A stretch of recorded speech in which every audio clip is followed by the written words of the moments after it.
ये वीडियो उन सभी के लिए ज़रूरी है जो शॉर्टकट लेके इंडिया से बाहर जाना चाहते हैं। इस वीडियो को देखने के बाद आपको शायद ऐसा लगे कि आपके कितने लाख रुपए बच गए और साथ ही साथ कितनी सारी परेशानियों से आप बच गए। वीडियो का जो पहला पार्ट है वो करीब 4 मिनट का है और मैंने उसमें समझाया है कि जब पुलिस किसी को अरेस्ट करती है एयरपोर्ट से तो उस पर कौन से सेक्शन लगाए जाते हैं और वो क्यों लगाए जाते हैं। वीडियो का जो दूसरा पार्ट है उसमें मैंने बताया है कि कितने तक की साल की सज़ा होती है और साथ ही साथ कितना फ़ाइन होता है, और ये सब मैंने एक रियल इंसिडेंट के आधार पे बताया है। अब चलिए बात करते हैं हम इस वीडियो में एफआईआर की। यानी जब एफआईआर पुलिस रजिस्टर्ड करती है, किसी को जब अरेस्ट करती है वहाँ से एयरपोर्ट से, तो उस पे आम तौर पे आपको ऐसे कौन से सेक्शन मिलेंगे इंडियन पीनल कोड की। अब मैं आपको सबसे पहले बता दूं, इंडियन पीनल कोड जो 1860 से चलता हुआ आ रहा है, इसमें बताया गया है ऑफेंस और साथ ही साथ पनिशमेंट, यानी कि अपराध की डेफिनेशन और उसकी सज़ा।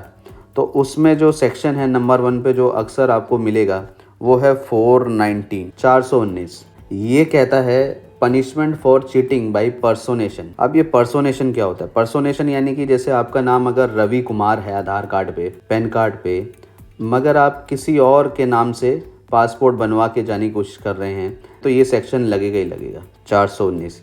और मैं आपको बता दूं, ये 419 जो है बेलेबल ऑफेंस, यानी कि थाने से बेल मिल जाएगी, आपको कोर्ट जाने की जरूरत नहीं है। और इसकी जो मैक्सिमम जो पनिशमेंट बताई गई है ना, तो इसकी 3 साल तक की सजा है। यानी 1 साल की भी सजा मिल सकती है, 1 महीने की भी मिल सकती है, 1 दिन की मिल सकती है, और 3 साल तक की मैक्सिमम जो पनिशमेंट है 3 साल तक की है, या फिर फाइन भी। तो 419 की तो बात कर ली, जो कि बेलेबल ऑफेंस है। अब जो मैं बात करने वाला हूँ वो सेक्शन है 420, जो बहुत इंपॉर्टेंट सेक्शन है। अगर आप एफआईआर में कभी भी 420 देखते हैं ना, तो मैटर आप समझ लीजिए काफी सीरियस है। बताता हूँ क्यों। नंबर 1, इसमें 7 साल तक की सजा है और प्लस फाइन भी। और दूसरी बात ये कि ये कॉग्निजेबल है, यानी कि पुलिस ऑफिसर चाहे तो विदाउट वारंट अरेस्ट कर सकता है। और तीसरी बात यह है नॉन बेलेबल ऑफेंस है, यानी कि थाने से बेल नहीं मिलेगी, कोर्ट ही जाना पड़ेगा अगर बेल चाहिए। ठीक है, अब बात करते हैं कि आखिर इसमें अक्सर पासपोर्ट के मैटर्स में क्यों लगाया जाता है। क्योंकि इसकी जो डेफिनेशन है ना, cheating and dishonestly inducing a delivery of property, यानी कि जो प्रॉपर्टी, यानी कि आप समझ लीजिए पासपोर्ट एक प्रॉपर्टी है जिसका यूज करके डिसऑनेस्टली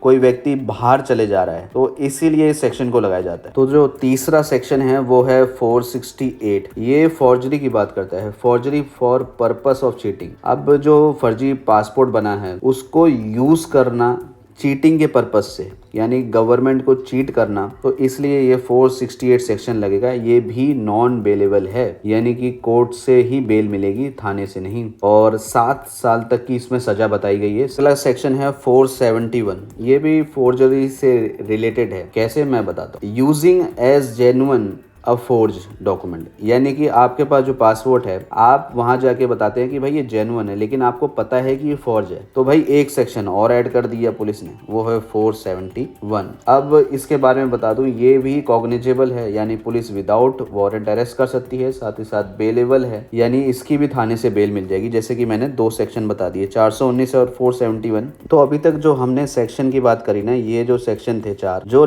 ये वाला सेक्शन है 174, ये काफी अलग है और ये इस तरह से एफआईआर में नहीं लगाया जाता, ये बाद में लिखा जाता है मोस्ट। कैसे, मैं बताता हूं। मान लीजिए एफआईआर दर्ज हो गई, आपको प्रेजेंट किया गया 24 घंटे के भीतर में मजिस्ट्रेट के सामने, वहाँ पर आपको बेल भी मिल गई, आप बाहर भी आ गए, आप घर भी चले गए। उसके बाद कोर्ट ने ऑर्डर किया, यानी ट्रायल रन करने के लिए आपको सम्मन किया कि भाई आप आओ, अपीयर हो, लेकिन कोई अपीयर नहीं होता वहाँ पर, आप नहीं जाते, आपको कई बार सम्मन किया, नहीं गए। तो ऐसे में जो सेक्शन होता है ना 174 का इस्तेमाल किया जाता है, जब आपको बुलाया गया लेकिन नहीं आ पा रहे।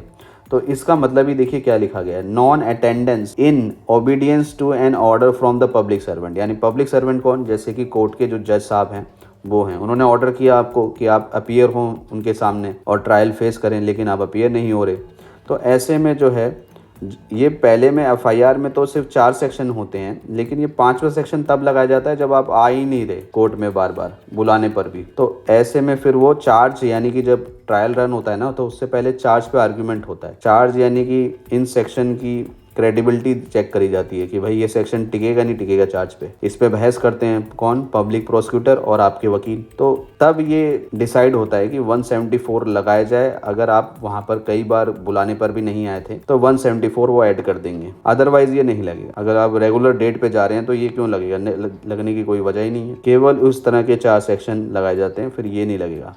अब मैं इसको बता दूं 174 की सज़ा कितनी है। नॉर्मली जो इसकी सज़ा रहती है ना, तो इसकी 1 महीने से लेकर 6 महीने तक की सज़ा बताई गई है। तो अभी तक तो मैंने बात करी थी इंडियन पिनल कोड की और इन सेक्शंस की। तो अब हम बात कर लेते हैं पासपोर्ट एक्ट। तो ये सेक्शन और ये एक्ट क्यों इस्तेमाल किया जाएगा, क्योंकि पासपोर्ट से रिलेटेड कोई भी क्राइम है, ऑफेंस है, तो इसमें आपको मिल जाएगा पासपोर्ट एक्ट में 1967 में। तो कौन सा सेक्शन सबसे ज़्यादा इंपॉर्टेंट है इसका, सेक्शन 12 जो है, तो उसमें आपको सब कुछ मिल जाएगा। पासपोर्ट से रिलेटेड किसी भी तरह का क्राइम होगा ना, तो आपको सेक्शन 12 लगा देती है पुलिस हमें। तो कितनी सजा है भाई इसमें 2 साल की सजा है, यानी 2 साल तक की सजा मिल सकती है, मैक्सिमम इम्प्रिजमेंट बोल रहा हूँ मैं, और साथ ही साथ फाइन भी है। यानी कि कोर्ट डिसाइड करेगा कि उसे सजा देनी है या आपसे फाइन लेना है। तो भाई जो भी आपने फर्स्ट पार्ट वीडियो का देखा वो तो पूरी की पूरी थ्योरी थी। अब जो सेकंड पार्ट है, अब आप प्रैक्टिकल भी देखिए कि प्रैक्टिकल अप्रोच क्या हो रही है। तो आपके सामने जो आप स्क्रीन पे देख रहे हैं ये एक्चुअल ऑर्डर शीट है उस व्यक्ति की जिस पे FIR हुई थी 1999 में,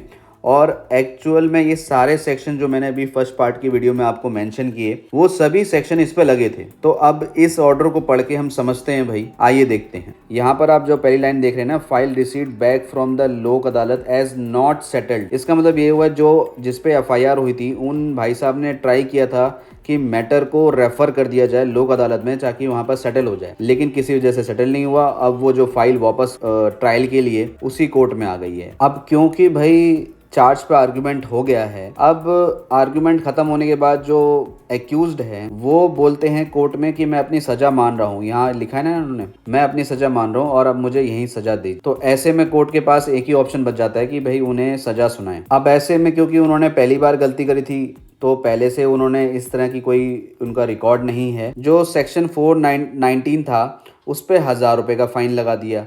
अब जो 420 था उस पर 2000 का फाइन लगा दिया, लेकिन साथ ही साथ एक और चीज बताई, sentence to simple imprisonment for period of detention already undergone along with the fine. यानी कि जो जब उन्हें पुलिस ने एयरपोर्ट से अरेस्ट किया होगा और उन्हें जब तक उनकी बेल से वो बाहर नहीं आए होंगे तब तक वो जितने दिन भी जेल में रहे हैं तो वही सजा मान ली गई उनकी, और अलग से जो है केवल फाइन लगाया गया। यानी जो पहले से सजा उनको मिली थी जितने दिन वो जेल में रहे होंगे, चाहे वो पुलिस कस्टडी में रहे होंगे या फिर जुडिशियल कस्टडी यानी कि तिहाड़ जेल में, ये इसमें मेंशन नहीं है तो उसमें मैं कमेंट नहीं करूंगा, लेकिन हो सकता है वो 4 दिन 5 दिन या फिर 7 दिन तक 8 दिन तक जितने भी दिन रहे होंगे जेल में उनकी वही सजा मान ली गई। और एक्स्ट्रा यहाँ पर बस इसमें ये हो रहा है कि भाई यहाँ पर फाइन लगाया जा रहा है। 2000 का 468 पे लगा दिया, 1000 का लगा दिया 471 सेक्शन के लिए, फिर एक और लगा दिया 2000 का किसके लिए, 174 के लिए, पासपोर्ट वाले सेक्शन के लिए भी लगाया। देखिए अब 2000 का, तो कुल मिला के कितना हो गया टोटल। अब आप टोटल करेंगे तो ये रहा 10,000 रुपये जो उन्होंने कैश पे कर दिया वहीं कोर्ट में, और उसकी रिसिप्ट नंबर भी उनको मिल गई। तो भाई कंक्लूजन ये हुआ, आपने वीडियो के फर्स्ट पार्ट में देखा कि सारे सेक्शंस मैंने आपको समझाया, थ्योरी और प्रैक्टिकल इस पार्ट में आपको दिखा दिया, ऑर्डर शीट दिखा दी। तो इससे यही पता लग रहा है कि भाई आप देख सकते हैं कि कितना कुछ आपको झेलना पड़ सकता है अगर आप किसी फर्जी एजेंट के चक्कर में आ गए और इस तरह का शॉर्टकट अपना रहे हैं। तो इसीलिए ये वीडियो बनाई गई थी ताकि ऐसी गलती आप ना करें कभी। ध्यान रखिएगा, आप प्लीड गिल्टी करें, और ऐसा जरूरी नहीं है कि आप फाइन देके आपको छोड़ दिया जाए, हो सकता है आपको कई सालों की सजा दे दी जाए। तो इसलिए अपने वकील साहब से जरूर अच्छे से सलाह मशवरा कर लीजिएगा। इस वीडियो में इतना ही, धन्यवाद।